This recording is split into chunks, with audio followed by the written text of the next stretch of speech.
मौके की सूरत हाल जो है वो खतरनाक हद तक बढ़ चुकी है। लाहौर में हर चीज़ जो है वो इस वक्त धुंधला चुकी है। हर जानिब जो है वो धुआं ही नज़र आ रहा है, जिसके मनफी असरात जो हैं वो शहरियों की सेहत के ऊपर पड़ रहे हैं कि लोगों की आंखों में, गलों में इन्फेक्शन हो रहा है। अस्पताल शहरी जो है वो पहुंच रहे हैं, जबकि हेल्थ डिपार्टमेंट की जानिब से ये कहा गया है कि शहरी अपनी आमदोरफ्त जो है वो महदूद करें, जबकि मास्क का इस्तेमाल घरों से निकलते हुए ज़रूर करें।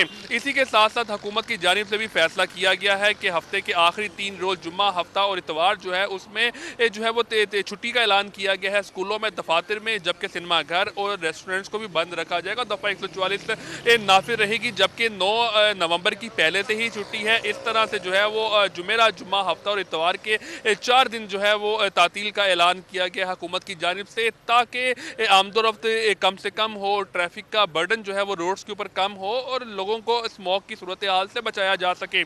अगर हम एयर क्वालिटी इंडेक्स की बात करें तो एयर क्वालिटी इंडेक्स जो है वो इस वक्त 377 यानी कि 377 पर मौजूद है, जो कि लाहौर को आलूदा तरीन शहरों में से दूसरे नंबर पर ठीक। इस वक्त ले आया है।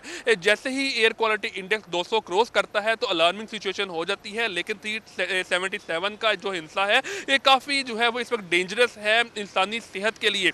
हर जानिब जो है वो धुआं ही धुआं नज़र आ रहा है, कोई भी चीज़ क्लियर नज़र नहीं आती, जो कि वादे मिसाल है कि स्मॉग जो है वो इस वक्त शहर में बहुत ज़्यादा है। इंतज़ामिया की जानिब से शहरियों से ये अपील की जा रही है कि नकलो हरकत को इंतहाई कम करें।